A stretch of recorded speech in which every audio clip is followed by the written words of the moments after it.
ભારત માતા કી આટલી હજારોની સંખ્યામાં જ્યારે યુવાન સાથીઓ અહીંયા બેઠા હોય અને મહિલા શક્તિ બી આટલી મોટી સંખ્યામાં જ્યારે અહીંયા હાજર હોય,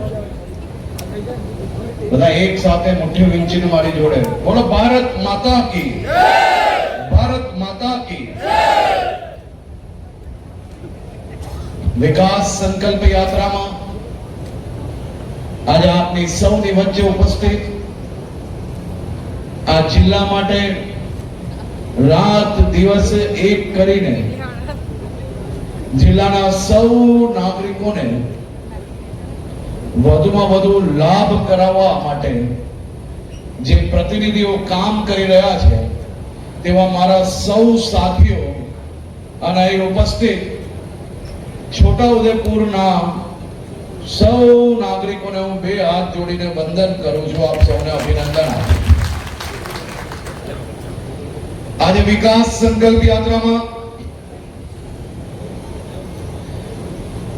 આવી ભારી ગરમીમાં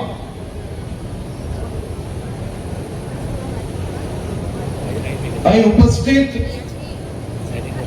હજારો લોકોને જ્યારે જોયા ત્યારે નક્કી થઈ ગયું કે છોટા ઉદેપુરમાં આ ચૂંટણીમાં કમલ સિવાય બાકી બધું સુપડા સાફ.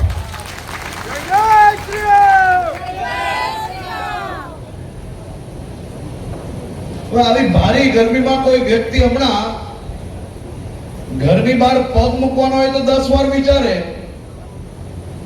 તેવામાં 3 કલાકથી તમે બધા જ આવીને બેઠા અને ભારત માતા કી જય અને ભારતીય જનતા પાર્ટી જિંદાબાદના નારા અને તમારા નારા એ ચારેય દિશામાં એવા ગુંજ્યા. કાલ સાંજે જે બાકી રહી ગયા છે ને તેમાં કેટલાય હવે પ્રચાર માટે નથી નીકળવાના બહાર.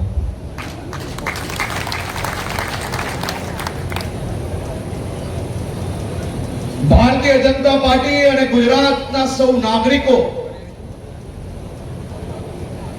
એ દુનિયાનું સૌથી મોટું સહકુટુંબ છે. ભારતીય જનતા પાર્ટી અને ગુજરાતના નાગરિકો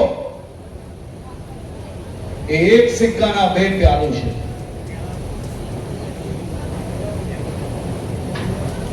ભારતીય જનતા પાર્ટીના શાસનથી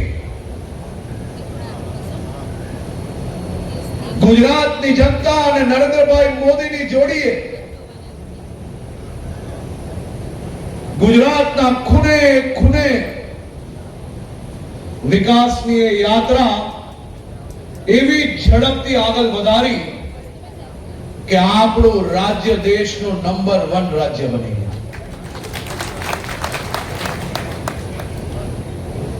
1990 થી આપણા મોદી સાહેબને છોટા ઉદેપુરના મોટા ભાગના ગામો અને બધા જ તાલુકાએ પ્રવાસ કરવાનો એમને અવસર મળેલો અને છોટા ઉદેપુરના ગામે ગામથી એ પોતે ખૂબ જ સારી રીતે જાણકાર હતા. દાહોદ હોય, પંચમહાલ હોય કે છોટા ઉદેપુર હોય કે આદિવાસી વિસ્તારના તમામ જિલ્લાઓ મોદી સાહેબને એક વિશેષ પ્રેમ એ આ વિસ્તારો જોડે રહ્યો છે. આઝાદીના કાલ વખતે આ દેશના લાખો આદિવાસી ભાઈ બહેનોએ ભારતને આઝાદી મળે તે માટે શહાદત આપી હતી.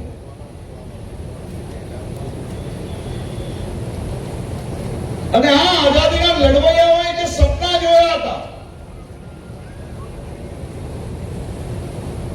કે મારા દેશના માલિક ગુજાર પરિવારોની જેમ જ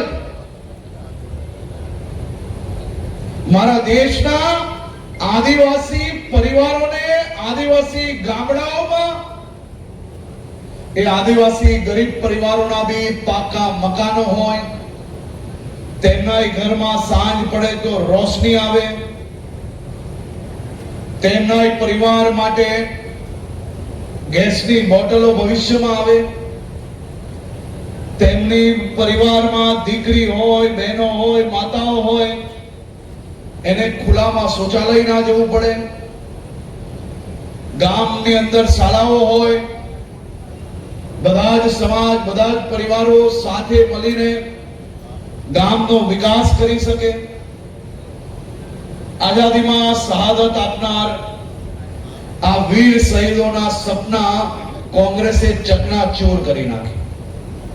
આઝાદી તો મળી ગઈ, આઝાદી મળી અને દેશમાં અનેક વાર કોંગ્રેસનું શાસન આવ્યું, કોંગ્રેસના પ્રધાનમંત્રીઓ બન્યા. આપણા નરેન્દ્રભાઈ પ્રધાનમંત્રી બન્યા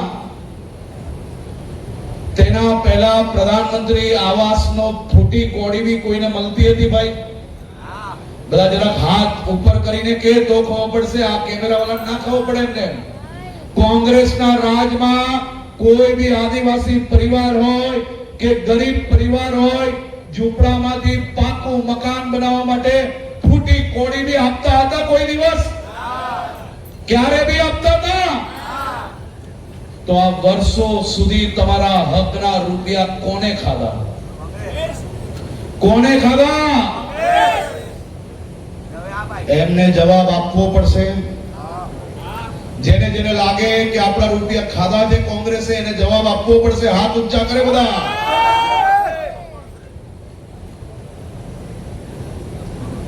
અમદાવાદ, સુરત કે બરોડાના મહેલોમાં લાઈટ હોય તો આપણા આદિવાસી પરિવાર નાના નાના ગામડાઓમાં પોતાના યુવાન દીકરા દીકરી જોડે રહેતા હોય, એના ઘરોમાં લાઈટો હોવી જોઈએ કે ના હોવી જોઈએ ભાઈ? આપણે એના હકદાર નતા? જો આપણે એના હકદાર હતા તો કોંગ્રેસ શાસનમાં આપણા ગામડાઓ સુધી વીજળી કેમ ના પહોંચી? એનો જવાબ આપવો પડે. આપવો પડે કે નહીં? મજબૂતાઈથી કે ઢીલે ઢાલો?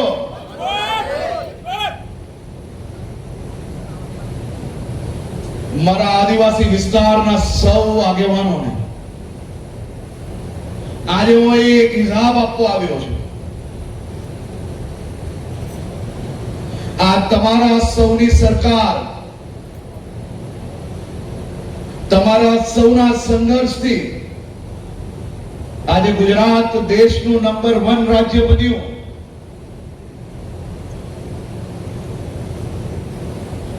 રાજ્ય દેશનું નંબર 1 બન્યું. સાથે સાથે મારા છોટા ઉદેપુર જિલ્લા માટે આ ભારતીય જનતા પાર્ટીની સરકારે અનેક ભેટ સોગાતો દર વર્ષે તમારા વિસ્તારમાં યોજનાઓ થકી, વિકાસના કામો થકી આપ સૌની સાથે મળીને નવા પ્રોજેક્ટો પાર પાડવામાં આવે છે. આજે છોટા ઉદેપુરના આદિવાસી વિસ્તારના ગામડાઓમાં મારા આદિવાસી વડીલો જે અહીંયા બેઠા છે એ કોંગ્રેસના શાસનના ગામડાઓ નથી રહ્યા. હવે કોંગ્રેસના શાસનમાં મારા દાહોદ, છોટા ઉદેપુર આ બધા જિલ્લાના આદિવાસી ભાઈ બહેનોને શ્રમિકો સિવાય બીજું કોઈ કામ નહીં મળતું હતું. દિવસ રાત મજૂરી કરીને મારા આ આદિવાસી પરિવારો એમના ઘરનું ગુજરાન ચલાવતા હતા. એ આદિવાસી પરિવારોને આજે ભારતીય જનતા પાર્ટીના શાસનમાં છોટા ઉદેપુરના ગામોમાં કોઈક ગામમાં ડોક્ટર મળશે તમને, તો કોઈક ગામમાં એન્જિનિયર મળશે, કોઈ ગામમાં નાની નાની દીકરીઓ ભણીને એનું સપનું સાકાર કરીને નર્સિંગ બનીને આ દેશના લાખો લોકોની સેવા કરતા નજરે પડશે. ક્યારેય કોઈએ સપનામાં વિચારેલું કે આપણા છોટાઉદેપુર જિલ્લાના આદિવાસી દીકરો દીકરી એ હવાઈ જહાજ ચલાવતા હશે અને પાયલટ બનીને આપણો દીકરા દીકરી હવામાં પોતાની સપનાને નવી ઉડાન આપશે? આ બધા જ કાર્યો નરેન્દ્રભાઈ મોદીના માર્ગદર્શનમાં આપણી ભારતીય જનતા પાર્ટીની સરકાર દ્વારા કરવામાં આવ્યું. અહીંયા કેટલા લોકો એવા છે જે ખેડૂતો છે? જરા હાથ ઊંચો કરે બધા ખેડૂતો. બધા હવે મારા ખેડૂત ભાઈ બહેનો એક સાચો જવાબ આપજો. આપશો બધા? જરા જોરથી કહો તો ખબર પડે મને. આપશો સાચો જવાબ? દર વર્ષે મોદી સાહેબ તમારા બેંકના ખાતામાં કેટલા રૂપિયા મોકલે છે? બધાને 6000 રૂપિયા મળે છે બેંકના ખાતામાં. જેને ખેડૂતોને મોદી સાહેબ દર વર્ષે 6000 રૂપિયા એમને મળતા હોય એ હાથ ઊંચો કરે. વાહ ભાઈ વાહ. 1 રૂપિયાની કટકી કોઈ મારી શકે? 6000 રૂપિયા મોદી સાહેબે મોકલેલા તમારા ખાતામાં સીધા પૂરેપૂરા આવે? આ મોદી સાહેબ આવ્યા ત્યારથી 6000 રૂપિયા મળે કે આઝાદ ભારત થયું ત્યારથી મળે? જરા જોરથી બોલો. આ મોદી સાહેબ આવ્યા ત્યારથી જો 6000 રૂપિયા મળે તો કોંગ્રેસના શાસનમાં આ લાખો કરોડો ખેડૂતોના 6000 રૂપિયા કોણ ખાઈ ગયું? કોણ ખાઈ ગયું? આ કોંગ્રેસીઓએ મારા ખેડૂત પરિવારના દર વર્ષે એમના હકના મળતા 6000 રૂપિયા ખાઈ ગયા. અહીંયા તમે એને માફ કરી લેશો પણ માતાજી ભગવાન ઉપર એમને માફ નથી કરવાના. હું તમને સ્પષ્ટપણે કહું છું. અને મારા છોટાઉદેપુરના ખેડૂતોના વર્ષ સુધી દર વર્ષે તમને જે 6000 રૂપિયા તમારા હકના ખાધેલી આ કોંગ્રેસીઓને તમે જવાબ મજબૂતાઈથી ગામમાં આવશે તો આપશો કે નહીં આપશો? કેવો જવાબ આપશો? બધા એક સાથે. આ કોંગ્રેસીઓને ગામમાંથી ભગાડવા પડશે કે નહીં? આ 6000 રૂપિયા ગરીબ ખેડૂતોના ખાધેલા કોંગ્રેસીઓને ગામે ગામથી ભગાડવા પડશે કે નહીં?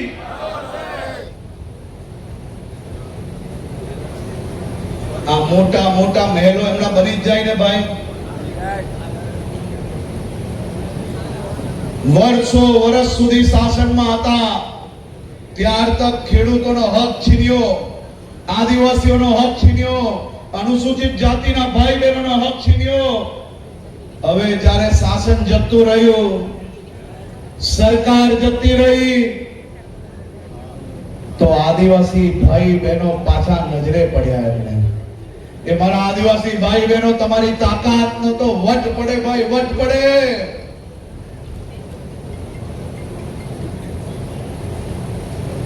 રાહુલ ગાંધી જેમ ગણપતભાઈ કહ્યું કે વિદેશની ધરતી પર જાય તો તમારું અનામત બંધ કરવાની વાત કરે,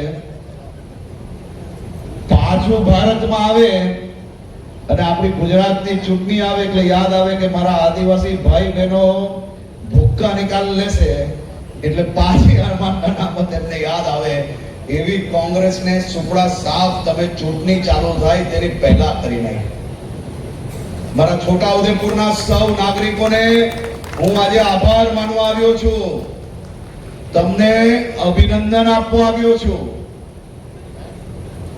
દર વખતે તો કોંગ્રેસ અને આ આપ્યાઓ ચૂંટણીનું રિઝલ્ટ આવવાનું હોય ને એના આગળના દિવસે રોતડા રડવાનું ચાલુ કરે ને કયા રોતડા રડે? જોરથી કયા રોતડા રડે? આ વખતે ફોર્મ ભરવાના આગળના દિવસથી નવા રોતડા ચાલુ કર્યા છે. હવે ईवीएम बोलता है मैं थक गया तो पुलिस के नाम का रोना चालू किया. ફોર્મ ભરવાના આગળના દિવસે અને ફોર્મ ભરવાના દિવસે સાંજે ગુજરાતમાં 200 થી વધારે એવી જગ્યા હતી જ્યાં કોંગ્રેસીઓને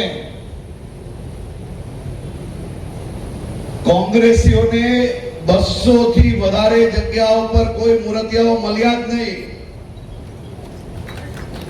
અને જ્યાં જ્યાં મળ્યા અને જે વિસ્તારમાં પ્રચાર કરવા જાય ત્યાં લોકો જે પ્રકારે ધોતા ગયા તો ફોર્મ ખેંચવાની કાલે છેલ્લી તારીખે છેલ્લા સમય પહેલા 750 જગ્યા એવી છે ગુજરાતમાં જ્યાં હાલતી ચાલતી ગમે તેને પકડતી આ બેવ પાર્ટીના એક બી મૂર્તિયાઓ ચૂંટણી લડવા માટે તૈયાર ના થયા.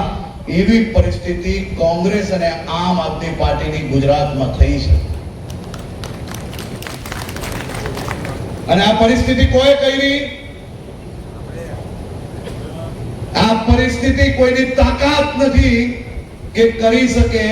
આ પરિસ્થિતિ ઊભી કરી હોય તો માત્ર ને માત્ર ગુજરાતના નાગરિકોએ કરી છે. કારણ કે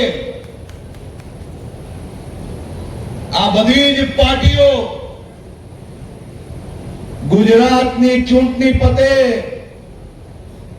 બીજા રાજ્યોની ચૂંટણીઓ આવે એટલે ગુજરાત અને ગુજરાતના નાગરિકોને બદનામ કરવા સિવાય બીજો કોઈ વિષય એ લોકો પાસે બચતો નથી. આ વર્ષે કોંગ્રેસના રાષ્ટ્રીય અધ્યક્ષે ગુજરાતની અસ્મિતાને ઠેસ પહોંચાડવાનું કામ કર્યું. ગુજરાત આખું એક સાથે જાગે છે અને ચારેય દિશાએ જે વિરોધ થયો તો અંદાજો આવ્યો કે બીજા રાજ્યની ચૂંટણીમાં ફાયદો લેતા ગુજરાતની ચૂંટણીમાં આપણે કઈ બચેલા નહીં. જ્યાં ખૂના ખાચરે બચેલા ત્યાંથી લોકો સુપડા સાફ કરી લેશે. યુટર્ન મારવામાં કોંગ્રેસને અડધી મિનિટ લાગે.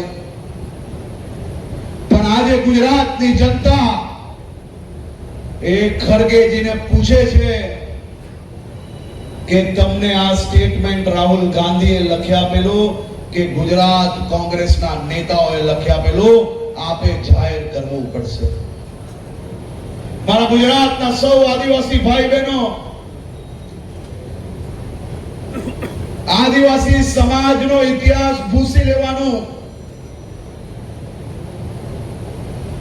જો કોઈએ ષડયંત્ર રચ્યું હોય તો એ માત્ર ને માત્ર કોંગ્રેસ છે.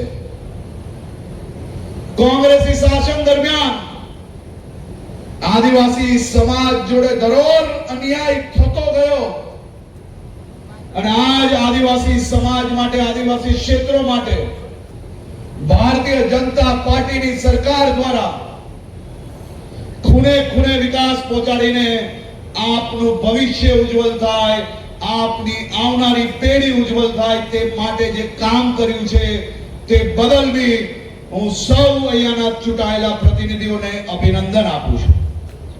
હું ખાસ કરીને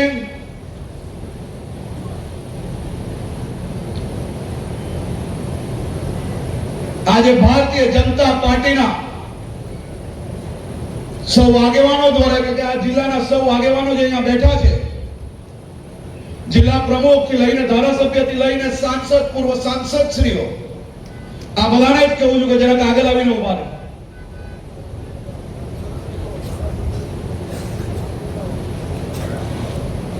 તમને કોઈને અંદાજો નહીં હોય આ ટીમ એક થઈને અમારા જિલ્લા પ્રમુખ જોડે ગાંધીનગર જ્યારે આવે તો આયા હું તો કુછ લેકે જાઉંગા, અને લેકે જાઉંગા તો કોના માટે? અહીંયા બેઠેલા સૌ નાગરિકો માટે કંઈક ને કંઈક નવી યોજનાઓ અને સુવિધાઓ લઈને આવતા હોય છે. આ એ જ ટીમ છે જેને છેલ્લા 4 વર્ષમાં 150 થી વધારે નવી બસ, 350 થી વધારે નવા કનેક્શનો, 5 થી વધારે નવા પોલીસ સ્ટેશનો, અનેક નવી યોજનાઓ, અને આ વર્ષે તો બધું પાર કરીને 5500 કરોડના ખર્ચે છોટા ઉદેપુર સુધી નર્મદાથી પાણી પહોંચાડવાનો જે પ્રોજેક્ટ છે એ આ જ ટીમ જે તમારી સામે ઊભી છે તે તમારા સૌ માટે લઈને આવી છે. મારા ખેડૂત ભાઈ બહેનો, આપણે તો ન્યાલ થઈ ગયા. દરરોજ આપણા માટે દિવાળી આવી, દરરોજ આપણા માટે રામનવમી ને બેસતો વર્ષ આવ્યો. તે પ્રકારના પ્રોજેક્ટ થકી આવનારા 2 વર્ષમાં પાણી લઈને આવવા માટે આપણે પ્લાનિંગ થઈ ગયું છે. અને મારા સૌ આદિવાસી વિસ્તારના ભાઈ બહેનો, હું આજે આપને વિનંતી કરવા આવ્યો છું કે ઇતિહાસ એવો રચજો કે આદિવાસી સમાજને વોટ બેંક તરીકે નહીં, પણ આદિવાસી સમાજ એ મુખ્ય ધારા અને તેમને બધો જ હક છે તેવો મેસેજ ભૂતકાળમાં તમારા સૌ લોકો જોડે અન્યાય કરનાર લોકોને મળવો જોઈએ. આપણા ગુજરાતને, ગુજરાતના નાગરિકોને બદનામ કરનાર લોકોનો કોઈ ગામની અંદર એક બી બૂથ એવું ના નીકળવું જોઈએ કે આ કોઈ બી લોકો પ્લસ થાય તો ભવિષ્યની અંદર ફરી આપણા જિલ્લાને કે આપણા રાજ્યને બદનામ કરવાની કોશિશ કરે. આપ સૌ વડીલોને, મારા યુવાન સાથીઓને 2 હાથ જોડીને અભિનંદન આપીને આપને આભાર માનું છું કે આપ સૌ લોકો હજારોની સંખ્યામાં આવી ભારે ગરમીમાં આપે આવીને ભારતીય જનતા પાર્ટીના સૌ ઉમેદવારોને, ભારતીય જનતા પાર્ટીને આપે આશીર્વાદ આપ્યા છે. આપ સૌ લોકોને 2 હાથ જોડીને વંદન કરીને ખૂબ ખૂબ અભિનંદન.